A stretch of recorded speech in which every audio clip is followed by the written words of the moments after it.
अब देखो, एक क्वेश्चन तो हमने पढ़ लिया। पहला क्वेश्चन क्या पूछेगा कि जैसे मैक्रो इकोनॉमिक स्टेबलाइजेशन का पूछ सकता है, उसमें बैलेंस ऑफ पेमेंट का करेक्शन हमने सीखा, इन्फ्लेशन का और फिस्कल करेक्शन, ठीक है। ये हमने 3 टॉपिक सीखा। उसके बाद हमने क्या सीखा कि एलपीजी क्या होता है, लिबरलाइजेशन, प्राइवेटाइजेशन, ग्लोबलाइजेशन। अब जो है इसमें अलग से अगर क्वेश्चन पूछना चाहे तो वो कैसे पूछ सकता है, और उसे मैं कनेक्ट करके आपको बताऊंगा। देखो, न्यू इकोनॉमिक पॉलिसी में जो है पहला जो क्या बोला है कि इंडस्ट्रियल सेक्टर रिफॉर्म, तो ये किस में आ गया, लिबरलाइजेशन में आ गया। किस में आ गया, लिबरलाइजेशन में। देखो यहाँ पे लिखा भी है अबॉलिशन ऑफ इंडस्ट्रियल लाइसेंसिंग, तो मतलब गवर्नमेंट, हाँ, खत्म करना लाइसेंसिंग पॉलिसी का, तो वही लिबरलाइजेशन का ही पॉइंट है। Permitted to foreign investment and foreign technology, हाँ, मतलब फॉरेन, बाहर की कंपनी क्या कर सकती है, अपने इंडियन कंपनीज में इन्वेस्टमेंट कर सकते हैं, और टेक्नोलॉजी भी हम लोग क्या कर सकते हैं, एक्सचेंज कर सकते हैं। जैसे एग्जांपल के तौर पे कल का चल के अगर टेस्ला कार अपने इंडिया में आता है तो वो टेक्नोलॉजी लेके आएगा कि नहीं लेके आएगा, 1 साल नहीं 4 साल बाद तो टेक्नोलॉजी क्या होगी, ट्रांसफर हो जाएगी अपने पास। बोले कैसे, उसके अंदर जितने भी इंप्लॉयज होंगे सारे इंप्लॉयज को टाटा वाला हायर कर लेगा, या फिर रिलायंस वाला या कोई बजाज वाला हायर कर लेगा उनको ज़्यादा पैसा देके, तो वहाँ की जो टेक्नोलॉजी होगी किसके पास आ गई, राइट। तो टेक्नोलॉजी, जब कंट्री यहाँ पे बिजनेस सेटअप करेगा तो टेक्नोलॉजी भी क्या होता है, एक्सचेंज होता है, ठीक है। तो ये हमने ऑलरेडी लिबरलाइजेशन में पढ़ा है। Reduce the role of public sector, reduce the role of public sector मतलब पब्लिक प्राइवेटेशन आ गया यहाँ पे, कि गवर्नमेंट का जो है अपना बर्डन क्या कर दिया, कम कर दिया। पब्लिक सेक्टर मतलब गवर्नमेंट का जो सेक्टर्स होता है वो पब्लिक सेक्टर में हम लोग बोलते हैं। तो वहाँ पे गवर्नमेंट ने अपना क्या किया, जो वर्क है वो डिवाइड करके इक्विटी में इन्वेस्टमेंट कर दिया, जिसकी वजह से क्या हुआ, प्राइवेट इंटिटीज आ गए, तो गवर्नमेंट का बर्डन क्या हो गया, कम हो गया। तो ये वाला जो reduce the role of public sector. Removal of MRTP act, मैंने बताया मोनोपोली रेस्ट्रिक्टिव ट्रेड प्रैक्टिस, ये क्या कर दिया, रिमूव कर दिया। क्या कर दिया, रिमूव कर दिया। तो हमने लिबरलाइजेशन में पढ़ा कि नहीं पढ़ा है ना, लेकिन बुक में क्या है, इतना कॉम्प्लिकेशन से दिया है तो आपको नहीं समझ में आएगा, इसलिए मैंने माइंड मैप बना दिया ताकि आपको समझे कि इंडस्ट्रियल रिफॉर्म, रिफॉर्म मतलब क्या होता है, चेंजेस लेके आना। क्या क्या चेंजेस किया ना उसको हम लोग रिफॉर्म बोलते हैं। तो इंडस्ट्री सेक्टर में हमने क्या क्या रिफॉर्म किया, ये सारे हमने रिफॉर्म किया, जिसमें हमने लिबरलाइजेशन के पॉइंट्स है और प्राइवेटाइजेशन के पॉइंट है। अंडरस्टूड। तो हमने पढ़ा पहले क्या, लाइसेंस पॉलिसी खत्म किया, इन्वेस्टमेंट जो है ग्लोबलाइजेशन की वजह से फॉरेन इन्वेस्टमेंट बढ़ा दिया। फिर उसके बाद जो है गवर्नमेंट ने अपना सेक्टर, जो पब्लिक सेक्टर था उसको प्राइवेट इक्विटी को सेल कर दिया, जिसकी वजह से गवर्नमेंट का बर्डन कम हो गया। तो ये पॉइंट हो गया। एमआरटीपी एक्ट जो मोनोपोली प्रैक्टिस था वो क्या कर दिया, खत्म कर दिया। अब जिनको नहीं पता है मोनोपोली रिस्ट्रिक्टिव ट्रेड पॉलिसी क्या होता है, जैसे मान लीजिए एग्जांपल के तौर पे आज भी जैसे मोनोपोली क्या होता है वो मैं आपको बताना चाहता हूँ। जैसे हार्ट के मेडिसिन है, वो मेडिसिन सारी कंपनी प्रोड्यूस करती है क्या, कुछ कंपनीज करती हैं। अब वो लोग क्या करते हैं, 1000 2000 10,000 15,000 20, मतलब वो अपने हिसाब से क्या करते हैं, रेट चार्ज करते हैं ना। तो वो क्या होगा, उनका मोनोपोली हो गया। जैसे डायबिटीज के कुछ मेडिसिन है तो वो पर्टिकुलर कंपनी ही प्रोड्यूस करती है, दूसरी कंपनी नहीं करती है, तो मोनोपोली उनके अंदर आ गया। उसी तरीके से जैसे मान लीजिए कुछ कार के जो जो टाइप के जो व्हीकल्स हैं या जो कार के जो मॉडल्स है वो पर्टिकुलर टाटा वाला ही प्रोड्यूस करता है, दूसरा नहीं करता है। वो उसके लिए जो है उसका मोनोपोली है, उसके जैसा दूसरा कोई सर्विस नहीं देता है, तो वो उसको क्या मिल गया, मोनोपोली मिल गया। क्या मिल गया, मोनोपोली मिल गया। तो ऐसे बहुत सारे जो है प्रोडक्ट, जैसे इंडियन रेलवे है तो वो क्या है, मोनोपोली है इंडियन रेलवे का। तो ऐसे प्रोडक्ट में जहां पे क्या होता है, एक ही सेलर क्या करता है, पूरे मार्केट को डोमिनेट करता है, तो वो मोनोपोली हो जाता है। तो जैसे पहले के टाइम पे क्या था, 1-2 ही शुगर मिल था, बस वही लोग प्रोड्यूस करता था, दूसरा कोई कंपटीशन में नहीं था। तो उसकी वजह से क्या था, उनका मोनोपोली मार्केट में बना रहता था। तो गवर्नमेंट ने जब इंडस्ट्रियल पॉलिसी लाया, लिबरलाइजेशन लाया, तो क्या किया, ये वो एमआरटीपी को जब एक्ट को खत्म किया तो अब क्या हुआ, 4 10 15 और ऐसे जो है शुगर मिल स्टार्ट हो गए। तो अब इसकी वजह से क्या हुआ, मोनोपोली सिस्टम खत्म हुआ। अब मोनोपोली नहीं रह गया, अब बहुत सारे कंपनीज आ गए उसमें। अंडरस्टूड। तो मोनोपोली ट्रेड प्रैक्टिस को खत्म करना मतलब जो मोनोपोली सिस्टम था उसको खत्म कर देना, ताकि नए नए बिजनेस सेटअप हो सेम प्रोडक्ट लाइन में, ताकि कंपटीशन की रेट हो, तो क्वालिटी और प्रोडक्शन दोनों बढ़े, और हमारे पास जो रिसोर्सेज है उसका भी क्या हो, ऑप्टिमम यूटिलाइज हो। अंडरस्टूड। कुछ डाउट है किसी को। और फिर ये पब्लिक सेक्टर रिफॉर्म है, तो पब्लिक सेक्टर में हमने ऑलरेडी पढ़ा। इन्वेस्टमेंट में बेसिकली क्या, गवर्नमेंट ने अपना जो मतलब जो अपना इक्विटी था वो क्या कर दिया, सेल कर दिया, अपनी जो हिस्सेदारी थी उसमें से प्राइवेट को सेल कर दिया। अब उसके अंदर हमने पढ़ा एम्प्लॉयमेंट क्रिएशन हुआ, सर्विस इंप्रूवमेंट हुआ, प्रोडक्शन बढ़ा, ऑप्टिमम यूटिलाइजेशन हमने रिसोर्सेज करने लग गया, हम लोग बेटर तरीके से क्या हो गया, मैनेजमेंट कंट्रोल होने लग गया। तो ये सब आप किस में लिख सकते हो, पब्लिक सेक्टर रिफॉर्म्स के अंदर लिख सकते हो। अब उसके बाद जो है ट्रेड एंड कैपिटल जो है trade and capital flow reform.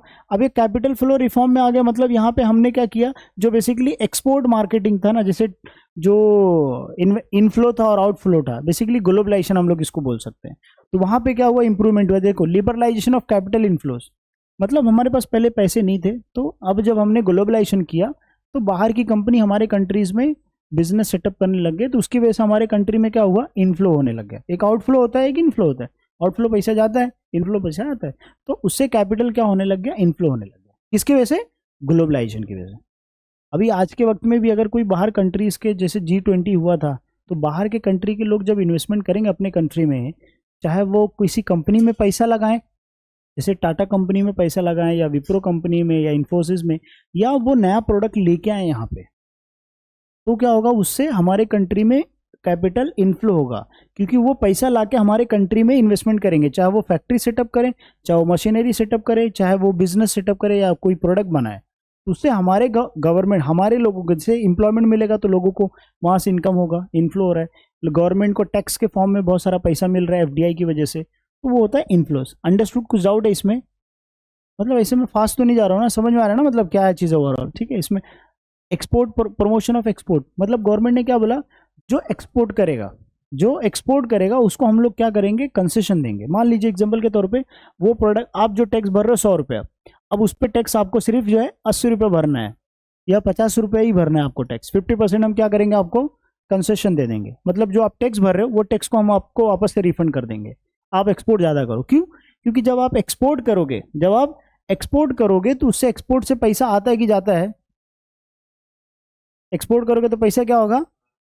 अभी मान लो तुमने, अभी मैंगो का सीजन था, तो अभी तुमने मैंगो क्या किया, US वाले को एक्सपोर्ट किया, तो उधर से पैसा आएगा कि नहीं आएगा, तो अपने कंट्री में इन्फ्लो हुआ कि नहीं इन्फ्लो हुआ। तो एक्सपोर्ट ज़्यादा करने के लिए गवर्नमेंट क्या देने लग गया, कंसेशन देने लग गया, प्रमोशन देने, बेसिकली सपोर्ट करने लग गया। जैसे टैक्स जो भर रहे हो, जो टैरिफ आप भर रहे हो, उस टैरिफ का 50% तुमको गवर्नमेंट वापस से रिफंड कर दे रहा है। तो भाई मैं भी बोलूंगा ना, मेरा बिजनेस में मैं जो टैक्स भर रहा हूँ उसको मेरे को 50% रिटर्न मिल रहा है, तो मैं क्यों नहीं और करूँ एक्स्ट्रा, तो और बढ़ने लग गया, मतलब और एक्सपोर्ट इंक्रीज होने लग गया। और इंपोर्ट पे क्या लगा दिया, रिस्ट्रिक्शन लगा दिया। देखो, रिड्यूस दी टैरिफ स्ट्रक्चर, देखो रिडक्शन और reduce the tariff structure. Tariff मतलब क्या होता है कि टैक्स होता है। जब हम लोग अपने इंडिया में ही जो गुड्स एंड सर्विसेज खरीदते हैं, उसके बाद जो टैक्स भरते हैं वो नॉर्मल टैक्स, उसको हम लोग बोलते हैं। लेकिन जब अपन गुड्स एक्सपोर्ट इंपोर्ट करते हैं, उसके ऊपर जो टैक्स भरते हैं उसको हम लोग क्या बोलते हैं, टैरिफ बोलते हैं। तो हमारा जो टैरिफ स्ट्रक्चर था, जो बहुत रिस्ट्रिक्टिव था, बहुत ज़्यादा उसमें चार्जेस था, तो वो क्या करके सिंप्लीफाई करके उसमें बहुत सारे चेंजेस लाए गए। ट्रैफिक नहीं है, अच्छा अच्छा अच्छा, इसको सही कर देना। ओके, टैरिफ है एक्चुअली। तो टैरिफ रिस्ट्रक्शन मतलब इसमें क्या किया, वो ऑटो करेक्ट हो गया रहेगा शायद। टैरिफ स्ट्रक्चर है, तो टैरिफ में क्या हुआ कि गवर्नमेंट ने टैक्स को क्या कर दिया, सिंप्लीफाई कर दिया, कम कर दिया, जिससे बाहर के लोगों को इजी लगे बिजनेस को सेटअप करने के लिए। ठीक है, अभी आप ऐसा थोड़ा एग्जांपल सोच के देखो कि मान लीजिए टेस्ला कार अपने इंडिया में बिजनेस सेटअप करना चाहता है, बट वो क्यों नहीं सेटअप कर पा रहा है, या उसका डील क्यों नहीं हो पा रहा है। क्योंकि यहाँ का जो इंडियन का जो सिस्टम है, टैक्स सिस्टम है, वो उससे उसको लॉस हो जा रहा है, या उसके पास उतना फिजिबल सपोर्ट नहीं मिल रहा है गवर्नमेंट की तरफ से, या गवर्नमेंट की पॉलिसीज उतनी सही नहीं है उसके लिए सूटेबल, इसके लिए वो नहीं सेटअप कर रहा है। अब गवर्नमेंट के साथ वो डील करेगा तो गवर्नमेंट कुछ पॉलिसीज में चेंजेस करेगी, तब वो अपना बिजनेस क्या करेगा, यहाँ पे सेटअप करेगा। तो इसमें गवर्नमेंट को भी फायदा, उसको भी फायदा।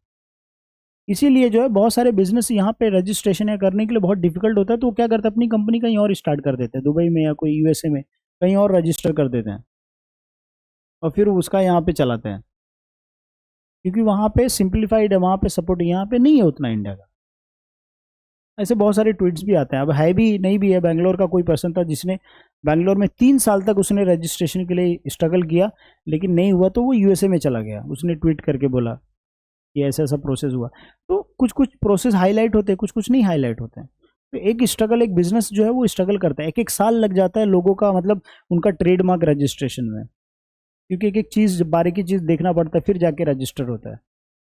फिर उसके बाद जो है यहाँ पे फिनेंशियल सेक्टर्स का रिफॉर्म है। फिनेंशियल में बैंकिंग रिफॉर्म्स है, कैपिटल मार्केट रिफॉर्म और इंश्योरेंस रिफॉर्म है। तो कैपिटल रिफॉर्म में क्या होता है कि शेयर मार्केट में बहुत सारे चेंजेस है, जैसे पेन कार्ड मैंडेटरी कर दिया है गवर्नमेंट, मतलब सेबी ने बहुत सारे रूल्स लेके आए जिससे कस्टमर, जो इन्वेस्टर्स है, उसको प्रोटेक्ट कर सके। फिर उसके बाद इंश्योरेंस सेक्टर्स में IRDA है, IRDA, insurance regulatory development authority करके है।